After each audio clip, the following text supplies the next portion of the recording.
Hello বন্ধুরা, কেমন আছো তোমরা সবাই? আশা করছি অনেক অনেক অনেক ভালো আছো। আর আমরাও ভালো আছি। যে যেখান থেকে আমার ভিডিও দেখছো সবাইকে আমার রঙিন ছবিতে স্বাগত আর অনেক অনেক অনেক ভালোবাসা। তো এখন থেকে শুরু করলাম। আজকে একদম সকাল থেকে আসতে পারিনি, কেন জানি সকাল থেকে আমি শুরুই করতে পারি না ভিডিও, জানো তো। এই যে এদিকে দুধ জাল দেওয়া হয়ে গেছে আর চাল ভিজে রাখছি। আজকে আমাদের নেমন্তন্ন। আমার ছেলে যাবে, আমার বর যাবে, আমারও নেমন্তন্ন, কিন্তু আমার ইচ্ছা হচ্ছে না যেতে। জানি না, দেখি, এখনও ঠিক নাই। তো আমার পূজা টুজা দেওয়া হয়ে গেছে অনেকক্ষণ আগে। আর আজকে সকালে মটর ভরে গেছে।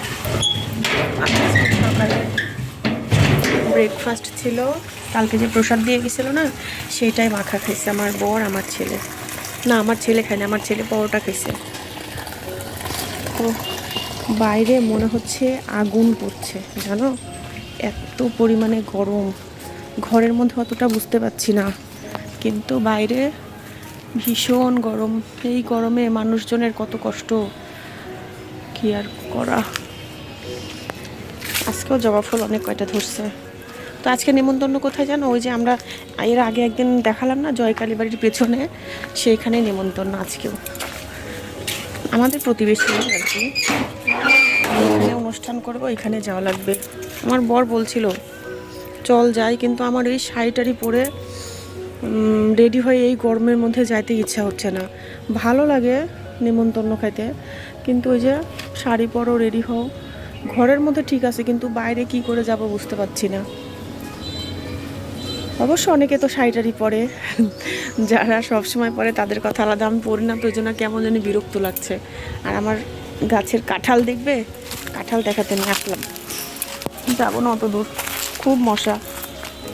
এখান থেকে দেখাচ্ছি, দাঁড়াও। এই যে দেখো, ওইখানে একটা, আর এই পাশে একটা, এই পাশে একটা, দুইটা, তিনটা ধরছে কাঁঠাল। এত পরিমাণে মশা, কি বলবো বাবা। এত রোদ্দুর বের হয়েছে, তাও মশা শেষ হয় না। দেখি, এই রোদে বাড়াতে ইচ্ছা হচ্ছে না। আর আরেকটা জায়গাতে আমাদের যাওয়ার কথা আছে, আমার বাবার বাড়িতে। বাবার বাড়িতে ঠিক না, মন্দিরে, একটা মন্দিরে আমার ছেলের সেই ছোটোবেলা থেকে ওর নামে পূজা দিত ওখানে, তো ওইখানে যাওয়ার কথা আছে। দেখি, যদি যাইতে পারি তাহলে তো তোমরা দেখতেই পাবে। আর জানো, আজকে কিন্তু অনেক কাপড় কাচ্ছি, অনেক, এক ঝুড়ি কাপড় কাচ্ছি। আমার থ্রি পিসগুলো সব একসাথে জড়ো করে নিয়ে ওগুলা কাপড় দিচ্ছি। কয়েকদিনের থ্রি পিস, ইচ্ছা হচ্ছিল না প্রতিদিন কাচতে। তো দেখি, যদি যাই তাহলে তো আর রান্নাই করা লাগবে না। রান্না আছে, মাছ আছে। ও, আর এই দেখো, 3টা ডিম দিছে। তোমাদের এর আগে বোধহয় দেখাইছিলাম কিনা জানি না, যাই হোক 3টা ডিম দিছে। ডিমগুলো এত সুন্দর। এখন বাচ্চা দিছে নাকি জানি না, তবে বাচ্চা বোধহয় 2-1-ই দিবে। বাচ্চা 2-1-ই দিবে। মা পাখিটা বসে থাকছে, বাবা পাখিটা আসে, মা পাখিটাকে খাওয়াই দিচ্ছে মুখের মধ্যে। আমি মানে এখানে দাঁড়ালে তো দেখা যায়, খাওয়াই দিচ্ছে, তারপরে আবার উড়ে চলে যাচ্ছে। টাইম মতো আসে, এসে খাওয়াই দিচ্ছে। তো চলো যাই, দেখি ছেলে কি করছে। তো বন্ধুরা, ভাবছিলাম যাব না, কিন্তু যাচ্ছি। আমার ছেলেও যাচ্ছে আর বর তো যাচ্ছে, তো ভাবলাম আমিও যাই। টিস্যু নিবে না? টিস্যু দিবে, তুমি নিয়ে নাও, আর কিছু নেওয়া লাগবে না। তো আমি এই যে এরকম একটা শাড়ি পরে নিছি। মানে গরমের সময় কি পরবো বুঝেই পাচ্ছি না। এই একটা পাতলা সুতি টাইপের শাড়ি ছিল, তো এইটাই পরে নিছি। আর আপাতত কিচ্ছুই করিনি, জাস্ট ঠোঁটে একটু লিপ জেল দিয়ে নিছি। এটাই গরমের মধ্যে। আমি আমার বরকে বলছিলাম যে 3 পিস পরে যাইতে পারবো, তারপরে ও বলতেছে চলো। তেমন না না, মানুষ কি বলবে যে নিমন্ত্রণ খাইতে এসে তাও 3 পিস পরে, তাও আবার পাড়ার বউ, বাবা। তো চলো ঘুরে আসি, খায় আসি আর কি নিমন্ত্রণ, তুই জানিসই না। তো বন্ধুরা, এই মাত্র খায় দায় করে আসলাম। সেই 1 ঘন্টা ধরে দাঁড়াইছিলাম, এত প্রচুর পরিমাণে ভিড়। আর যাবো না নিমন্ত্রণ খাইতে এই গরমে। যে গরম, মনে হচ্ছে না মানে খায়ে উঠে আসতে পারবো, এরকম একটা অবস্থা। আমার বর এখন পান আনতে গেল, আমি এখন ড্রেসটা চেঞ্জ করি। এইমাত্র হাঁটা কমপ্লিট হলো। আর যে পরিমাণে গরম পড়ছে, এখন ভাবছি যে হাঁটবো কি হাঁটবো না, চিন্তা করছি যে বোধহয় ছাড়ে দেওয়া লাগবে। এই গরমে হাঁটে আসে বাড়িতে অস্থির হয়ে যাচ্ছি। আর বাইরে তো বাতাসের বালায় নাই, মনে হচ্ছে গরম হাওয়া লাগছে, একদম মানে গরম শরীরের মধ্যে লাগছে। তো এখন হাত মুখটা ধুয়ে বসি, তারপর এবার আসবো। আর এই যে তোমাদের বলছিলাম না যে আমার একটু আবার বাইরে মানে বেড়াতে যাওয়ার আছে বাবার বাড়িতে পূজাতে। তো এই যে ফল টল মোটামুটি কিনে এখানে রাখা হচ্ছে, ডালা সাজায়, মানে ডালার ফল একটা একটা করে কিনে রাখা হচ্ছে। আমরা কালকের পরদিন হয়তো বা যাবো। তো এখন গা হাত মুখটা ধুয়ে নিই। আর এই যে এই ঘরের লাইটটাই যে দেখছো বন্ধ রাখছি। ছেলে একটু আগে পড়লো, টিচার গেলাম বলছে বাবা লাইট টাইট বন্ধ রাখ, কারণ হচ্ছে যে গরম পড়ছে লাইট জ্বালানো থাকলে আরোই গরম লাগবে, এই জন্য। তো এখন আমি একটু চেঞ্জ করে নিই। আমার রেস্ট নেওয়া হয়ে গেছে, আর এখন চলে আসছি রান্নাঘরে। কারণ আজকে ওই যে নেমন্তন্ন ছিল দুপুরবেলা, আমরা তো নেমন্তন্ন খাইছি। এখন রাত্রেবেলা আপাতত কিছুই নাই রান্না করা ফ্রিজে, তো ভাবলাম একটু সিদ্ধ ভাত করে নিই। তো এখন ভাবছি এখন আবার রান্না করব, আবার কালকে সকালে আবার দুপুরে, ওই চিন্তা করে আমি আজকে রান্না করে রাখছি। কি রান্না করছি জানো, দেখাচ্ছি। আর এই গরমে মানে রাত্রে তো একদমই রান্নাঘরে ঢুকতে ইচ্ছা হয় না, কিন্তু কি করব, না ঢুকলে তো হচ্ছে না, রাত্রে তো খাওয়া লাগবে। রুটি থাকলে খাইতাম না, রুটি খাই নিতাম। তো কালকে যেহেতু ভাবলাম যে এখন রান্না করব, একবারে ঝোল তরকারি করে রাখি, কালকে জাস্ট খালি ভাতটা করে নিব, তাহলে আমার জন্য মানে খুবই সুবিধা। তো কি রান্না করছি দেখো, এদিকে সমস্ত কিছু দাঁড়াও দেখাচ্ছি। ডিম হচ্ছে ভাজে রাখছি, এই যে আলু সেদ্ধ, এই আলু দিয়ে ডিমের একটা ঝোল করব। তো এটা এদিকে রেডি আছে। আর এইদিকে দেখো পেঁয়াজটা কুচি করে কাটে রাখছি। আর ভাতের মধ্যে তোমার মিষ্টি কুমড়া সিদ্ধ দিছি আর পটল সিদ্ধ দিছি, ভাত হয়ে গেছে। তো এখন এই যে ডিমের ঝোলটা করব, তাহলেই আপাতত শেষ। গরমে কি যে করুণ অবস্থা, ইচ্ছা না থাকলেও রান্নাঘরে ঢোকা লাগছে, খাওয়া তো লাগবে তাই না বলো। আর আমাদের অতিথি এখন এখানেই আছে, লিস্টটা দেখতে পাচ্ছ, এই যে অতিথি এখন এখানে আছে। তো দেখো আমি আলুগুলো একদম মেখে নিচ্ছি, চটকায় একদম, এই যে দানাগুলো একদম পুরা ভাঙে দিব, দিয়ে এটা হচ্ছে ডালের মতো করে জাল দিয়ে নিব একদম বলকোঠা পর্যন্ত, তারপরে ফোড়ন দিব, দিয়ে ডিম দিয়ে দিব। আজকে একদম এইভাবে পাতলা করে ঝোল করব। তো আমার এই দেখো রান্না কমপ্লিট। এই যে সেই আলুর ডাল করে ডিমের ঝোল, কে কে এভাবে রান্না করে খাও অবশ্যই জানাবে। আর এটা হচ্ছে পটল সিদ্ধ, আর এটা হচ্ছে মিষ্টি কুমড়া সিদ্ধ। তো আজকে রাত্রে আর এটা করছি, ডিমটা হচ্ছে একদম আমাদের কালকে দুপুরেও হয়ে যাবে, এইভাবেই করছি যাতে কালকে আমার রান্নাঘরে না ঢুকতে হয়। কেমন হয়েছে অবশ্যই জানাবে। এই যে দেখো রাতের অতিথি চলে আসছে আমাদের বাড়িতে, কিন্তু তাকে খাবার দেওয়া হয়েছে, তার পাউরুটি পছন্দ না, কিন্তু বাতাসা দেওয়া হয়েছে, সে বাতাসা ভালোবাসে খায় না। দেখো আরাম করে এখন শুয়ে পড়ছে দেখো। কিন্তু না স্বাস্থ্য কমে গেছে না বাবা, না এর আগে যখন আসছিল আরো বেশি গদুমধু ছিল।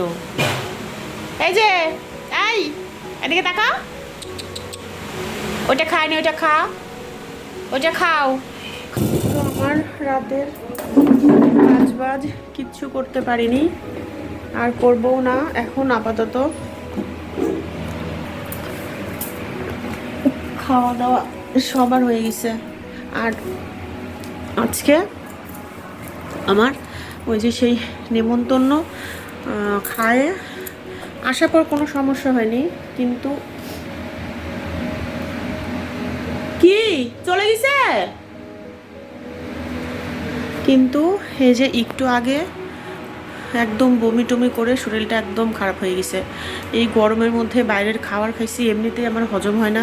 তো যেটা বলছিলাম, বমি টমি করে একদম শরীরটা এত খারাপ হয়েছে, গা হাত পা পুরো কাঁপছে। তা আমার বর মানে বকলো যে যেগুলো সহ্য হয় না, তাও সে কোথায় ছিল, ওই তো ওই পাগলি বার করছিল। তো বলতেছি যে আর নিমন্ত্রণ খাইতে যাওয়া লাগবে না। ও অবশ্য আজকে জোরাজোরি করেনি, আজকে আমিই গেলাম। আমার এই নেমন্তন্ন খালি এরকম হয় জানো, এত ভালোবাসে যায়। সবসময় তো আর নেমন্তন্ন থাকে না মানুষের, এত ভালোবাসে যায়, খায়টায় বাড়িতে আসে এরকম বমি টমি করে অসুস্থ হয়ে যায় জানো। তারপর তোমার বর তাড়াতাড়ি চলে আসলো, ওষুধ টষুধ খাইলাম, খায়ে ওরাই সব বারে টারে নিয়ে খাবার দাবার খায়ে এই যে আমার বরের বাসন মাজাও শেষ, বাসন টাসন মাজে যে আমি এখন এখানে বসে আছি। আমি একটু খাইলাম ওষুধ টষুধ খায়, না খেলে তো হবে না, খালি পেট কোনো খাবারই হজম হয়নি জানো, এরকম অবস্থা। আর একটা কথা জানো, আমি তোমাদের বলবো বলবো করেও বলা হচ্ছে না, আমার ভিডিওতে ধরো যখন আমি ভিডিওটা পোস্ট করছি, আমি জানি না এই সম্বন্ধে যদিও কিছু, ভিডিও আমি পোস্ট করছি ধরো 1 ঘন্টা কি 15 মিনিট কি 20 মিনিট হয়ে যাচ্ছে, তখন ধরো আমার ভিউ আসছে ধরো 4টা কি 5টা, কিন্তু কমেন্ট আসছে 8-10টা। আমি এই ব্যাপারটা আসলে বুঝতে পারছি না, যেহেতু আমার এই বিষয়ে কোনো রকম ধারণা নাই, কোনো আইডিয়া নাই যে আসলে কি কারণে। যদি যারা ধরো 7-8 জন যারা কমেন্ট করছে, তারা তো অবশ্যই আমার ভিডিওটা দেখছে, দেখে তো কমেন্ট করে। কিন্তু আমার ছেলেকেও আমি জিজ্ঞেস করলাম, বলে কি মা তাহলে বোধহয় তোমার ভিডিও ঠিকঠাক না দেখে কমেন্ট হয়ে যাচ্ছে, মানে যে ওয়াচ টাইমটা যে থাকে সেই টাইমটাও দেখছে না, এই জন্য আমার হচ্ছে মানে ওয়াচ টাইম একদমই উঠছে না। আর ইদানিং হলো বেশ মানে সপ্তাহখানেক হলো আমার ভিউ একদম হচ্ছে না, যদিও আমার অনেক সাবস্ক্রাইবার না, তারপরেও মানে আমার আগে যেরকম ভিউ হতো এখন আর হচ্ছে না। তবে আমি মোটামুটি চেষ্টা করছি ভালো ভিডিও দেওয়ার, ভালো করে চেষ্টা করছি এডিট ফেডিট করার, যাই হোক। আর ঠিকঠাক ভিডিও তো মাঝে মধ্যে তো বন্ধও রাখা লাগছে, ঠিকঠাক আমি পোস্ট করতে পারছি না। মানে দেখো 8টা যদি কমেন্ট আসে আমার, আমি ধরো ভিডিও দেওয়ার প্রায় 10-15 মিনিট পর চেক করি, মাঝে মধ্যে তো চেক করি, এখন ইদানিং হলো একটু বেশি করছি এই 2-4 দিন হলো, কারণ আমার এরকম চোখে পড়ছে তো এই জন্য আমি কি করছি 15 মিনিট 20 মিনিট পর ভিডিওটা চেক করছি যে আমার কয়টা ভিউ আসছে, তখন দেখছি কি আমার 7-8টা কমেন্ট চলে আসছে, কিন্তু আমার ভিউ হয়েছে 5টা, 3টা ভিউ নাই। তার মানে বুঝতে পারছো যে আমার মানে সমস্যাটা কোথায়। জানে না কে মানে যারা দেখছো তারা কিভাবে দেখছো, তো আমার যদিও এই সম্বন্ধে অত জ্ঞান নাই, আমি এটুকু জানি, এই জন্য এইটুকু তোমাদের শেয়ার করলাম। তো ওই জন্যে মাঝে মধ্যে যেন মনটা খারাপ হয়ে যায়। আর তোমাদের আর একটা কথা বলি, আমি ইদানিং হলো ভিডিও রেগুলার হয়তো পোস্ট করতে পারছি না, কয়েকদিন মাঝে মধ্যে বাদ দিয়ে দিয়ে করছি, এই কয়েকদিন হলো আবার একটু 3-4 দিন টানা দিচ্ছি, কারণ আমার ছেলের সামনেই পরীক্ষা, ওকে একটু সময় দেওয়া লাগছে। তো সব কিছু মিলায় মিশায় না একটু সমস্যা হচ্ছে, মানে আমি পেরে উঠছি না আর কি, কারণ অত এক্সপার্ট নই তো আমি, এই জন্য।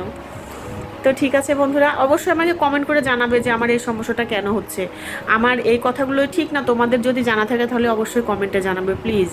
আমার আসলে জানা দরকার যে আমার ভিউয়ের পরিমাণ কম হচ্ছে কিন্তু কমেন্ট বেশি আসছে, এটা কেন, অবশ্যই অবশ্যই তোমরা জানাবে, ঠিক আছে, তোমাদের উপরে দায়িত্বটা থাকলো। তো ঠিক আছে বন্ধুরা, আজকে এই পর্যন্তই, এখন একদম শুয়ে পড়বো, কিচ্ছু করব না।